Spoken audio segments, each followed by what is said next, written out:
Tonight we are nurturing nature, and our guests are a natural selection. A natural woman, Carrie Lloyd.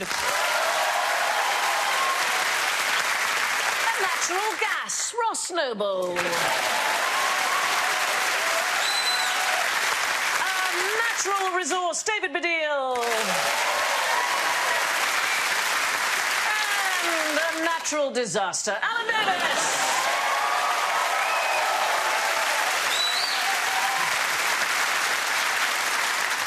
We have a natural selection of buzzers. Carriad goes. Oh, that's rather pretty, isn't it? Ross goes. I went out with somebody like that once. David goes. Wow, that's bad. Alan goes.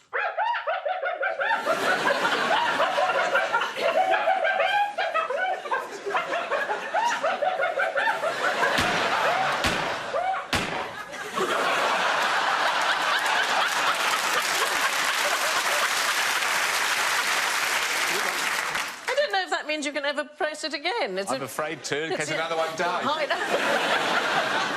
Question 1 concerns the most natural noise in the world. Why do bees hum? People hum. I've noticed this when people are a bit embarrassed. Oh, right. Because they don't know what to say, and I wondered if bees did it. Yeah, so no.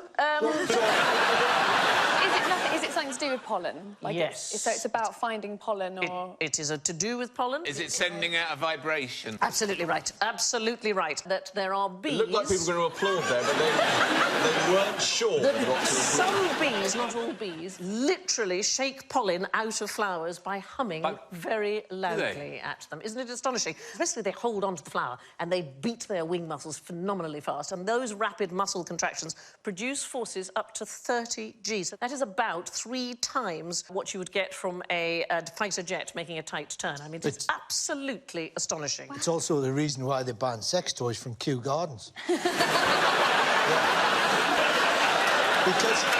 it's true. Is that actually in the rule book? No sex toys? Certainly why I got thrown out. Well, yeah, it's confiscated. Exactly. What are you doing? We need that, Polly. Sorry, I can't turn it off. How big was the sex toy? That was like a fishing rod. I don't want to know. Well, that's a very lucky one with my life. But it is incredible. That thing you can see on their leg there is called a corbicula, and it is the little basket that they keep the pollen in. Scientists, they did research, yeah. And the best bit of the bee is its knees. That's oh, true. right.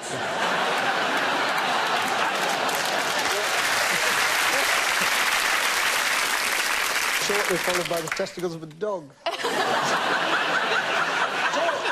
all in science. All in science. No, I'm glad you brought it up. There is a bee that, when it goes near, it creates, like, electricity. So, this is an extraordinary thing. It can also harness electrostatic forces. So, when a bee flies through the air, the friction that it causes their bodies to build up a positive charge. This is incredible. When they get close to the flower, which usually carries a negative charge, the grains of pollen literally jump from the plant to the insect. And they learn to distinguish the different electrical fields around different flowers so they can tell which plants have nearly been depleted of pollen and they don't bother with those. Do they work for N power? You said some bees. Yeah. Some are electric, some acoustic bees. Yes. And then there's a wasp in the background going, Judas! And they don't hum, they go, I'm going to the library. Well, that does sound like... Dylan obviously sounds like a bee, doesn't he? Yeah. He does. And that's why a lot of his gigs, pollen, all over. And he's got terrible hair feedback. What's extraordinary. There's a recent study at the Yangtze Agricultural University in Nanjing in China, and they attached radio frequency identification tags to 300 honeybees. Wow. Look at that. That's a dedication, isn't it? What, so they can control them with a... So they've turned them into drones. Like Xbox. No, they wanted to see how much foraging they did, and what they discovered, which is really extraordinary, is that they forage in anticipation of a rainy day. And the weird thing is that they don't actually need to save for a rainy day. But they do it anyway. They're just really practical. It's just fantastically practical. I know I don't need to, but you never know. No. Those tiny little helmets that they've got on. They're little radio identification So they're like the badges that people wear at conferences. Yes. Has anybody ever heard bees having sex? Oh, yeah. Yeah, it was one of the worst porn films I ever saw. There it is, in fact. They got kicked out of Kew Gardens for that. The extraordinary thing is that it makes an audible sound. It's a very female-centred society. The women do all the work. No, I know, Carrie had no change there. No change. And the drones, the boys, their sole job is to mate with the queen, and hardly any of them get a chance to do so. But if you manage to mate with the queen, once you have done so, your phallus ejaculates from your body. The whole thing tears off with an audible pop.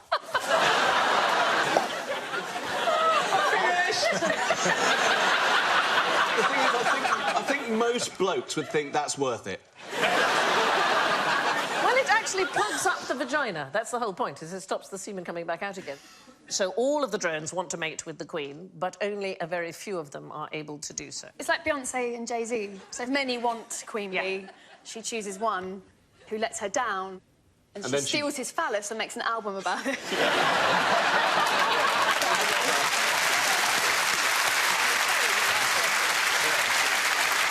She has sex with multiple drones. Beyonce? Not Beyonce. What does she do with all the spare... The spare? They get ejected eventually. She gets rid of them. That must be intimidating. You go in to see the Queen and they're all on a shelf. It's a dartboard. They're not. Don't open the door! Well, Murray's the bee that's just had sex with her. He walks out like that, and there's a big long queue, and then his cock just hits him on the back of the head. Oh, sorry. But how long do you think they have sex for? I'm thinking if you knew that was going to happen, you'd be making it last as long. As long as it possibly. It's anywhere between 10 and 80 minutes. OK. And sometimes while they're flying, which must be, you know... Is that like the Mile High Club for bees? Yeah. Woo! This is better than I imagined. Oh,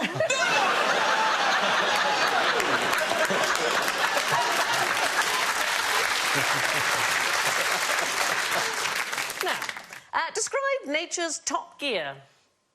Nature's drugs. Oh, is that a thing? Drugs? Gear, you know, your gear, man. Gear.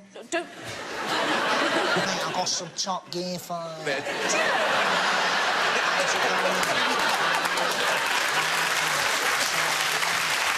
OK, it's not gear in the sense of drugs. What other kind of gears are there? The cogs In a car. or something? Yes, like, yes. Nature is full of tremendous wonders, and nothing, I think, more wonderful than the immature plant hopper or a nymph and gears. Now, you can't really tell because it's a massive picture, but they're only 3 millimetres long. I'm really glad that's a massive picture. They tend on the whole to move very slowly because they don't want to attract attention, which is really sweet. But they are able to jump up to 1 metre from a standing start. So that is 300 times their own body length. Imagine if it was me, I would be able to jump from a standing start 1/3 of a mile. I'd love to see that.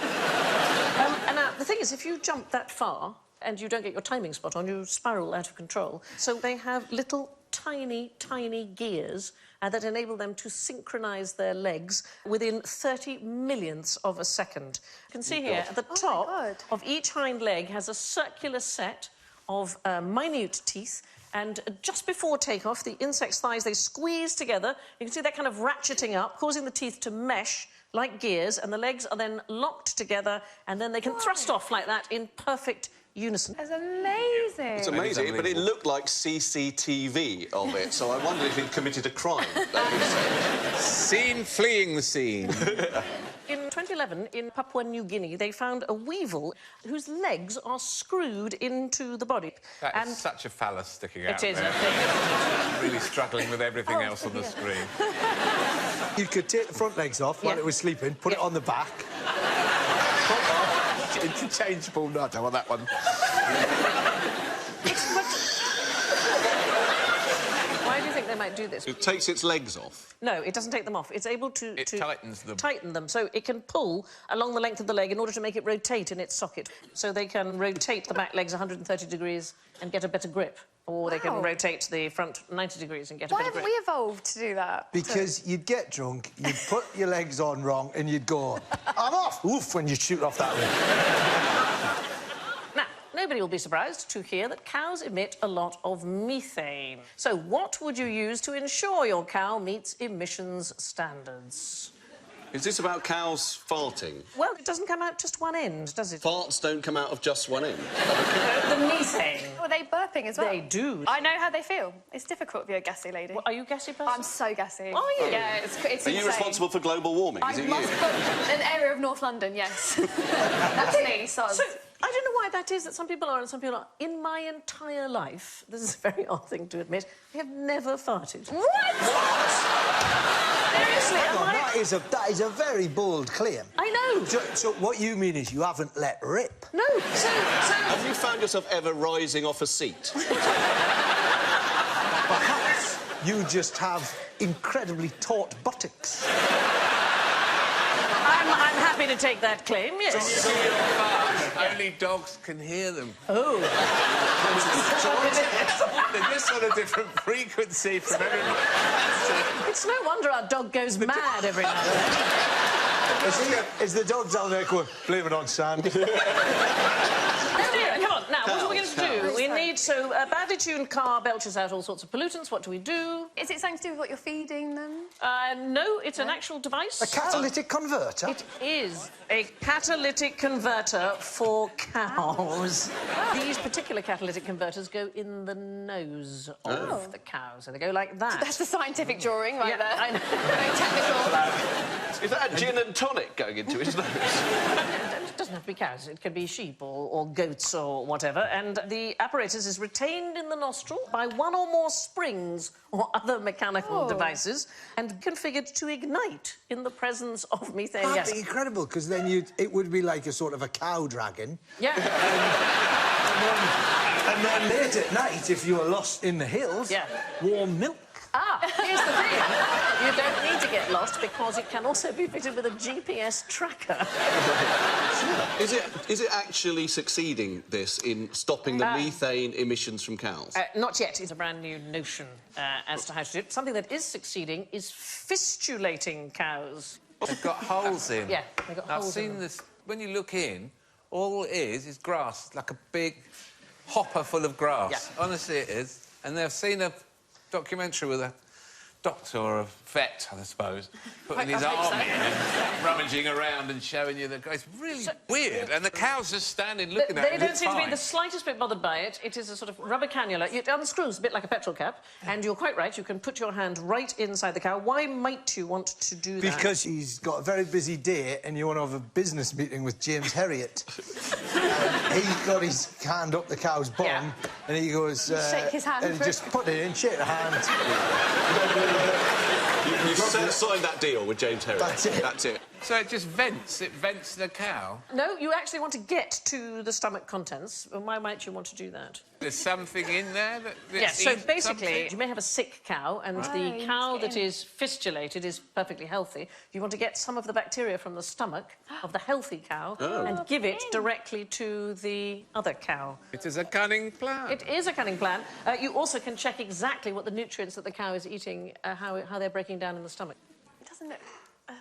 Yeah, Doesn't bother them in the slightest. Are you sure? Absolutely. Honestly, it's the weirdest thing I've ever seen. It would bother me, I think, if I had one of those here. Which is a shame, because we were going to do... Yeah, but come experiment. on. That would be a hell of a party piece, though, wouldn't it? What? If you had it in your head? No, just, you know, Badil's here. Come on, let's see what he's had for dinner.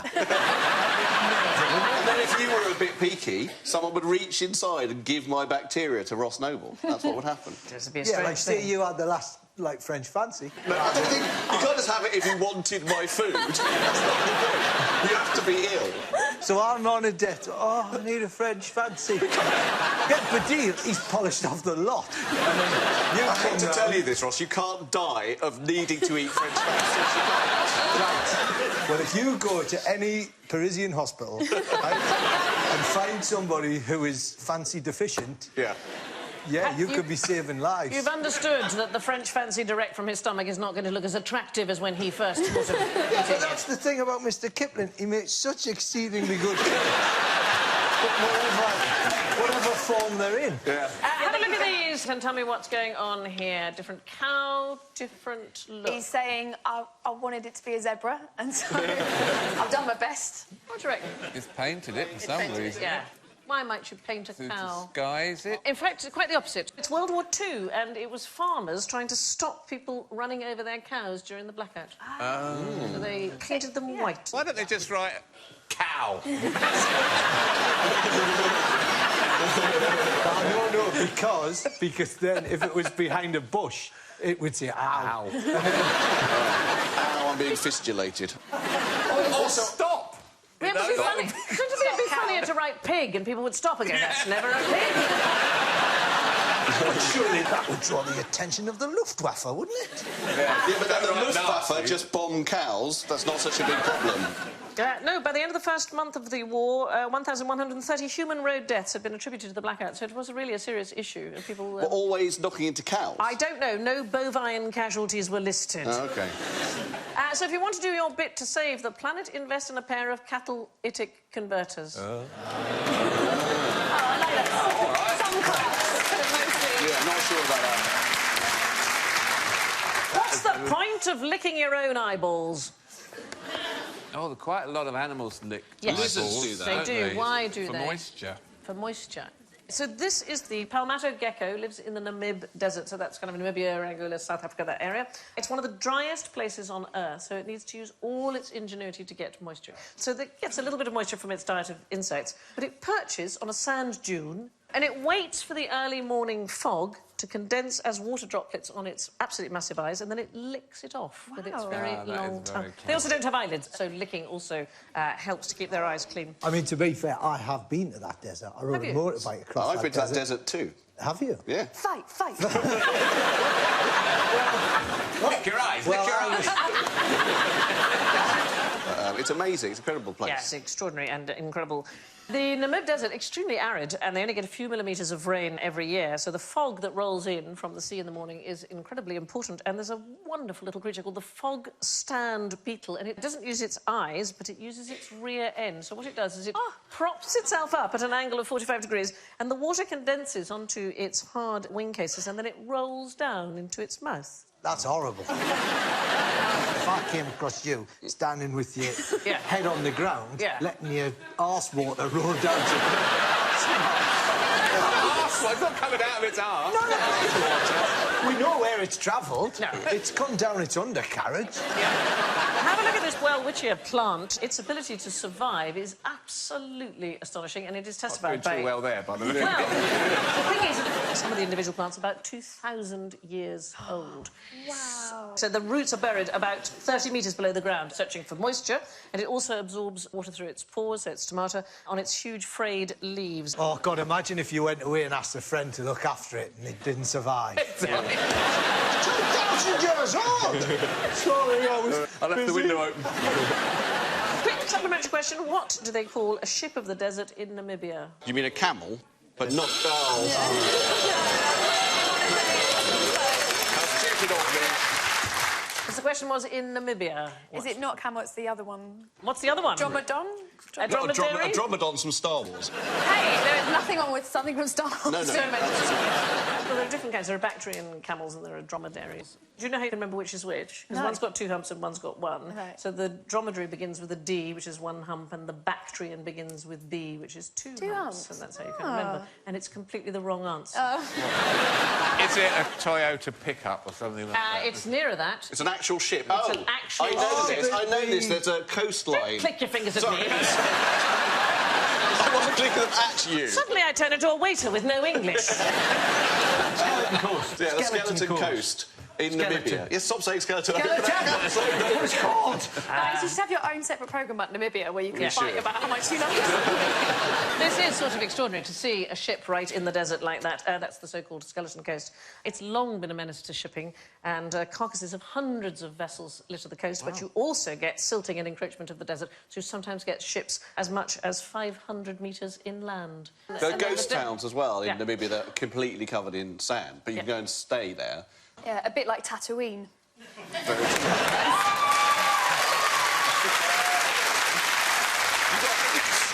Star Wars. Star Wars. Star Wars reference. Star Wars. OK, Star Wars, OK. Moving on. What does the world's fussiest eater eat? Is the world's fussiest eater not a human being? Correct. Is it something that is so fussy it just doesn't eat and then dies? No, it is very specific. It only likes one thing on the menu. And Is it bees' penises? Well, you're not far off the area that we need to be looking to. It's so deeply unpleasant. There are a few parasites who have cornered a market so decisively. It's a little leech. It rarely sees the light of day because it lives up a hippopotamus's bottom. That is where it is. It's called the Placodeliadois jaegerskjoldi. Now, here's the thing. Hippos have incredibly tough skin, right? So if the leech is looking for a blood meal off the hippo, it really has to go to the rectal region because that's where the blood vessels are, the skin is vascular. Where the best restaurants are. Seriously, best place to hang out. It is literally a pain in the arse, this leech. So it's a big gaping hole like that, and it's like... So what's... Much like the Sarlacc pit. Here's the thing. Has anybody ever seen a hippo being excused? No, I've not seen Well, that. it's the most extraordinary thing because they are noted for the violence of their bowel movements, OK? So they fire out an absolute explosion of slurry. I know how they feel, guys. Hippo is incredibly... We went to a zoo in Spain and they had a hippo. And they are incredibly heavy. Yeah. They weigh 3,000 kilograms. What were you doing at this zoo? Come on! I went to the zoo. Harry, it's incredibly heavy. It's got a little plaque you can read all about it. I thought you were down there going, come on, kids! There's no one here. We'll get up one. No, they're incredibly heavy, They weigh the same as incredibly dangerous. 150 people. Yeah. I made that number Oh, it's gonna... Oh, sorry, he's just saying... He's just saying it wasn't 150 people. I just made it up. It might be about 50. I was trying to get attention, that was... Why are the bowel movements so violent? I'm interested. Well, OK, so it is extraordinary. I mean, what's amazing is that the leech is able to hold on while... It has a fantastic grip. It's got a pair of suckers, front and rear, which provide incredible anchorage. So while this poo is spraying everywhere... and we don't know the reason, but there's a really nice story which I like, which is the San people, which is the wonderful hunter-gatherers of southern Africa. The sand people, you say?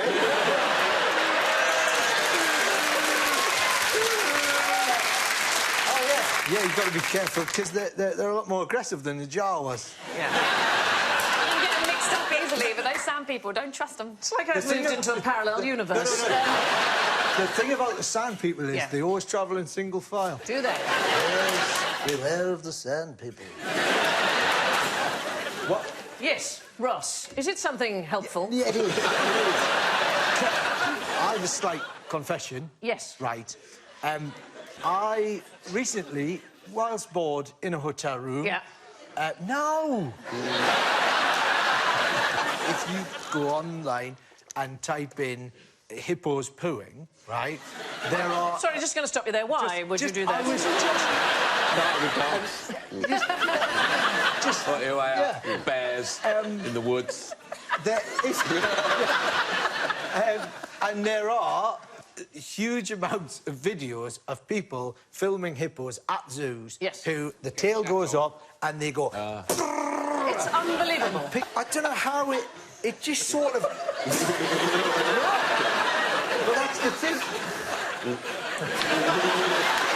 I've got a leech.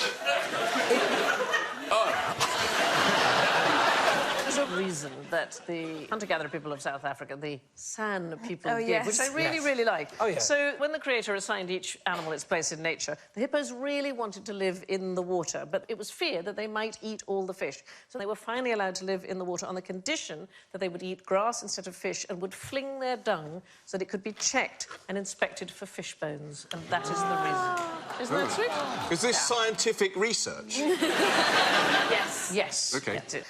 Leech is not the only animals having trouble penetrating tough skin. Vultures are consummate scavengers. Their beaks are designed for ripping and tearing, and they can't get into the carcass, so a lion has to open it first. If that doesn't happen, they have to find a soft entry point, and they thrust their heads into eye sockets and nostrils. And here is a fantastic description from National Geographic. A Rupel vulture is 8 inches into the wildebeest's anus before another bird wrenches it away, then slithers its own head like an arm into an evening glove up the intestinal tract.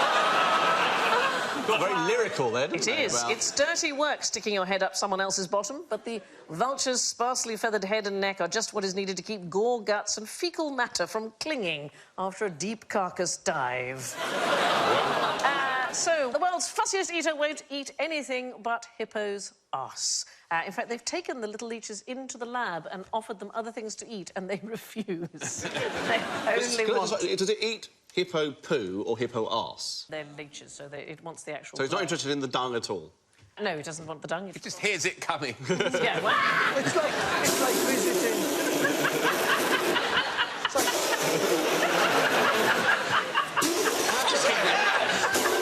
It's like living in a wind tunnel for a leech.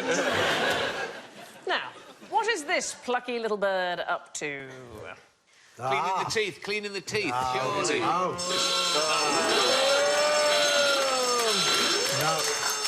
So all we can say about this particular bird is the word Photoshop. It is a digital reconstruction, as the copyright owner readily admits. It's the so-called story of the crocodile bird. In fact, it goes back to Herodotus, writing in the 5th century BC, but it has never happened. Herodotus wrote, when the crocodile comes ashore and opens its mouth, the trochilus flies into its mouth and eats the leeches. The crocodile is pleased by this service and takes care not to hurt the trochilus, which is usually identified as the Egyptian plover. You'd think it was perfect, wouldn't you? The bird and the teeth... But wasn't he was making it all up, though, wasn't he? He made that up, indeed, and indeed this photo is made up. That whole story is made up. There's no reliable evidence whatsoever that this ever happens, mainly because crocodiles regularly shed their teeth. They have no need for them to be cleaned.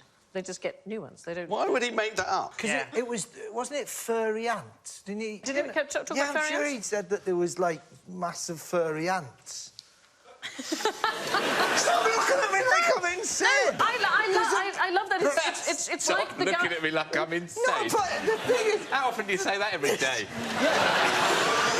You know my wife. The thing is, Ross, that the whole of history is littered with people saying things for sure that they weren't. Yeah, but I don't understand with Herodotus and the bird and the crocodile. Yeah. He stood to gain nothing from that lie. No, but it's a great story, this yeah. notion of symbiosis. The vicious crocodile and the tiny little bird, and isn't it a wonderful image of the two of them working together? So that's what it's about. He was in the pub and everyone was like, go on, tell us a story. Tell us that one about the bird and the crocodile that makes us feel like we can all get on, no matter our size.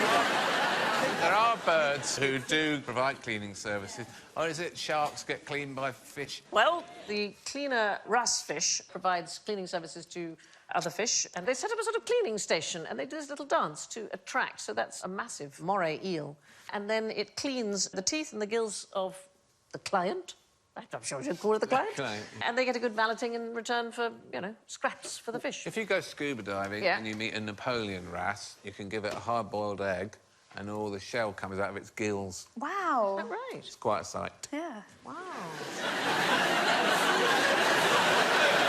So Don't you wonder who discovered that? I know, I'm going to go diving with a boiled egg. I think it was Humpty Dumpty. he fell off the pier. He went, I'm not having that again. The job that the King's horses have done is rubbish, and and he's fallen in the water. I don't know if you give it a cream egg, you get all tin-foil. A Kinder egg, a toy comes out. Warthogs, you can of warthogs, they are groomed by mongoose. Oh, look at that. Oh, I see, the warthog's my favourite. He's licking its arsehole, licking its arsehole! The brain just keeled over in pleasure. This is one of Ross's special videos, isn't it? Look at them. So cute. So, years and years ago, 1975, in fact, 1975 to 1977, there was a golf course in Zimbabwe called the Elephant Hills Golf Course. And I had the good fortune to play there just the one time, but they had special rules to deal with warthog-related matters to do with golf. And the rule was, if you hit a warthog, they were everywhere, and I'm going to read it out, does not entitle the player to replay the shot, except when the ball strikes the upright tail, in which case it shall be deemed to have struck a miniature moving flagpole. So, anyway, the nilgai lives in northern India. Nilgai means blue bull. Its scientific name is Bos Elaphus tragocamelus, which means ox, deer, goat, camel. It used to be called the nilgaur, meaning blue horse. So which is it? Is it a bull, an ox, a deer, goat, camel, or a horse? Is that it? That is it.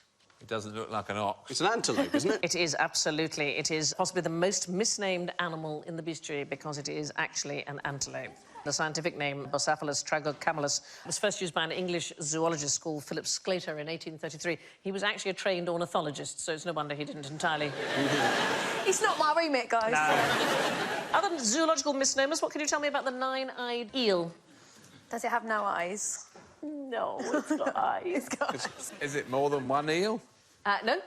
Is it that those aren't the eyes, it's markings on its body? That is absolutely right. Brilliant. It is actually a two-eyed Scottish lamprey. What and a lovely mouth it's got. It is, isn't it? So it's got 7 gills on each side and 2 eyes and 1 nostril. So, strictly speaking, I suppose it was 17-eyed. Yeah. It should have been, but the mistake was the gills. And lamprey used to be much eaten. The Queen was sent a lamprey pie by the people of Gloucester every year. It's a parasite, and what it's doing there is it's digging a little hole into the side of a fish, and then it has an anticoagulant so that the blood will continue to flow, and then it eats off the fish. But apparently they're delicious. King Henry I died of a surfeit of lampreys. That'd be quite easy to avoid, I would have thought. If the doctors had spotted it early, it's quite easy to cure that. No, you can't say to a king, you've had enough. I'm starting to feel unwell. Yeah. If you find a dead one, if you blow on it, can you play it like a flute? Why does it have to be dead? Because it's a parasite. If you try to play that like a flute, you put a... Now, can you describe a bearded tit? If anyone says David Baddiel, I'm leaving. Well, once you get past 30, it does happen.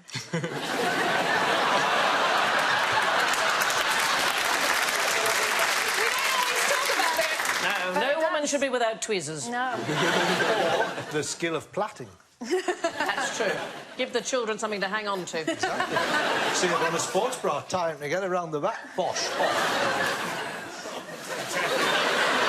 I sometimes feel when I speak to you, Ross, that I haven't thought things through. All I'm saying is, you're welcome. Thank you. There are many, many tits in the woods, There aren't there? are, my darling, yes. Is this not one of them? No, it's not a tit at all.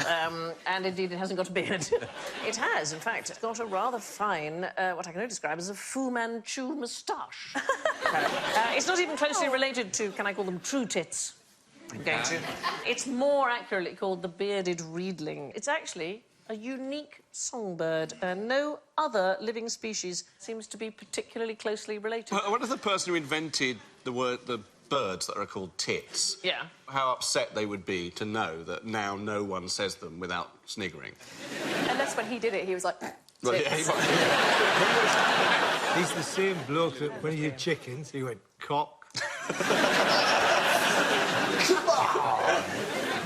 I don't know how you boys get there so quickly.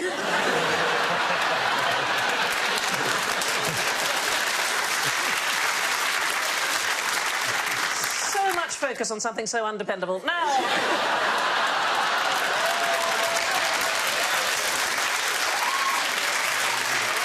Oh, yes, there's been a regime change.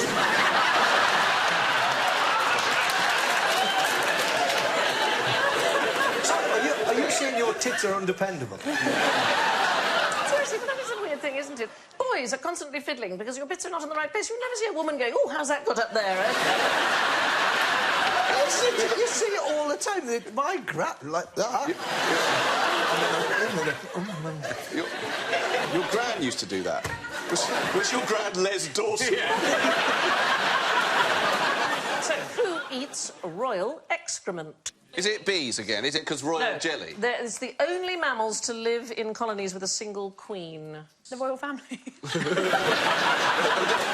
No, in fact, they are naked mole rats. They are known as my favourite rat. Oh, yeah, I've seen these before. That's Boris Johnson in the morning. Yeah. One eyelash, and a long one. That's all I need. I want it straight up, straight up. And can you get his teeth in my mouth? The teeth are unbelievable. They protrude in order to dig, and they're able to seal their lips behind the teeth so they don't get dirt in their mouths when they're digging. They live in a colony with a queen. All the other colony members are infertile, but they eat the pregnant queen's hormone-rich faeces, and that gives the subordinate rats a boost of oestrogen, and that makes them more attentive to the needs of the young.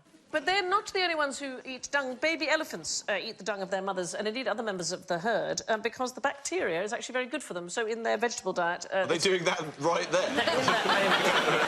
But it happens to humans as well. You know, when you take antibiotics, you should replace the good bacteria in your... Oh, how cute is that? We sometimes get the bacteria in our gut depleted. There's a thing called a poo pill, isn't there? There is a poo pill. There's also a fecal transplant. Oh, yes, I've heard of that, because some people's guts have way more bacteria than others. And they've been doing it since the 4th century in China. It's known as yellow soup.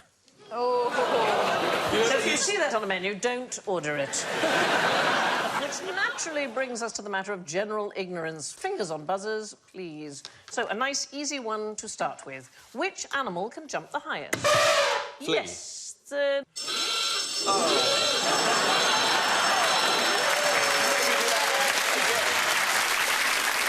It's not, actually. It's the kangaroo. No. The record, in fact, for a red kangaroo is 10 feet over a pile of timber, so we're looking for something that can jump higher than that. Yes, carry on. That one we learnt about earlier that has cogs for legs. The plant hopper? Yeah. No. Again, no. Anybody for any more? Monkey with a jetpack. Could be any animal with a jetpack, to be honest. No, because you need to have the straps over the... The monkey's got to hold on. No, if you put a jetpack on a horse, it's standing like that. It's just going to shoot straight into the ground. You could put it on its side. That's 2 jetpacks. We sometimes do experiments on this show. Why that hasn't come up as a thought? So it's not that, it's not that. It's not even on land. Dolphin, flying fish. No, it's the short-fin mako shark. It can jump 20 feet clear of the water. That's terrifying. Isn't that unbelievable? And then pluck something out of the sky? Yeah, monkey on a jetpack. More than a dolphin. Yeah, it's one of the fastest swimming fish as well in the world. 35 kilometres an hour, 22 miles per hour. But it is the highest jumper.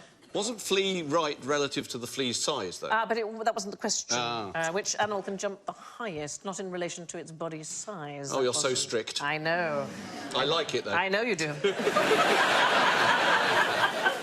Fleas can jump vertically to a height of about 7 inches, which I suppose for a flea is a fantastic amount. Frog hoppers, which is also a tiny little bug, they can jump 4 times further than fleas, and they're heavier as well, so a bit more impressive. A tarantula can jump 3 feet.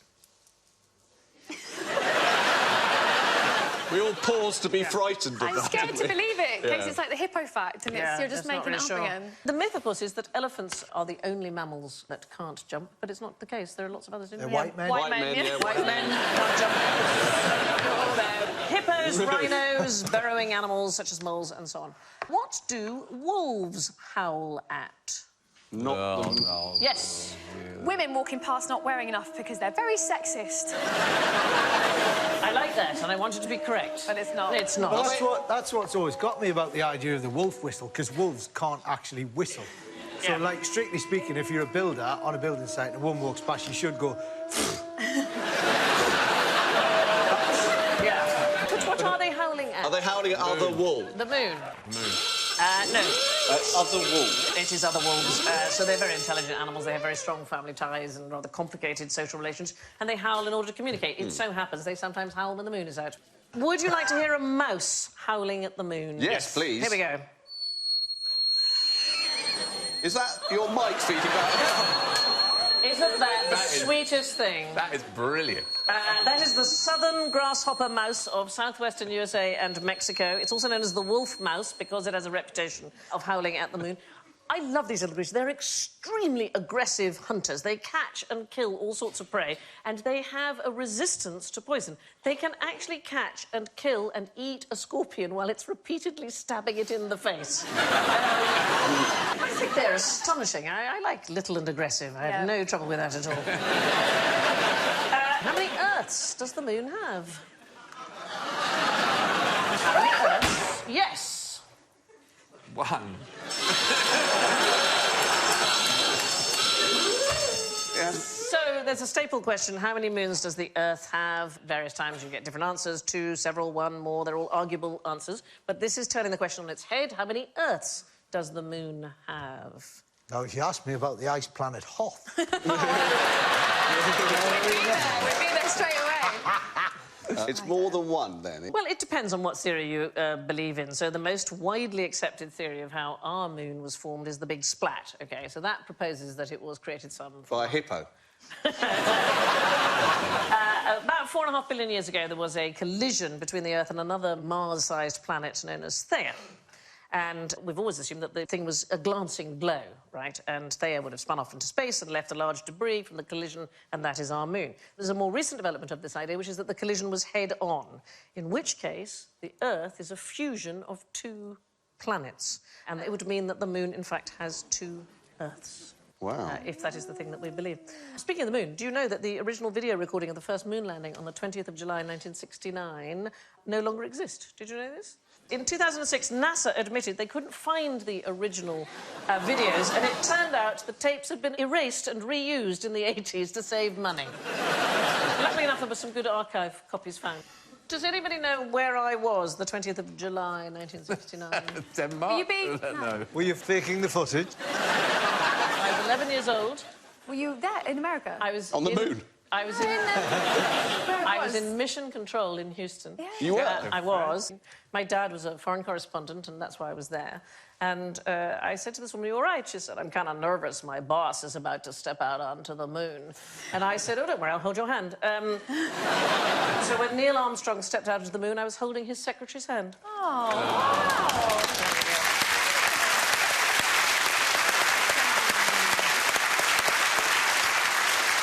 Sandy, you're like Earth's real-life Princess Leia. You were watching it there. Is that a good thing? Yes, that's definitely a good thing. Is that why you've had your hair done like her? Yes. According to the latest version of Big Splat, the Earth may be a fusion of 2 planets, which brings us to a nice, natural ending. Let's have a look at the scores. In last place with -23, it's Alan! In third place with -16, it is David! In second place with -5, it's Carrier! And tonight's winner with -4, it's Ross!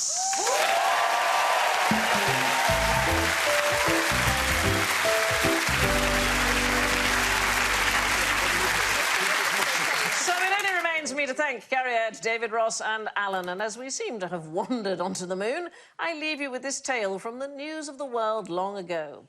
A Guinness heiress yesterday protested that a busload of cheeky airmen mooned at her when she visited the Greenham Common Peace Women. I don't know if they were American, because I only saw their buttocks, said novelist Lady Caroline Lowell, 51. Good night.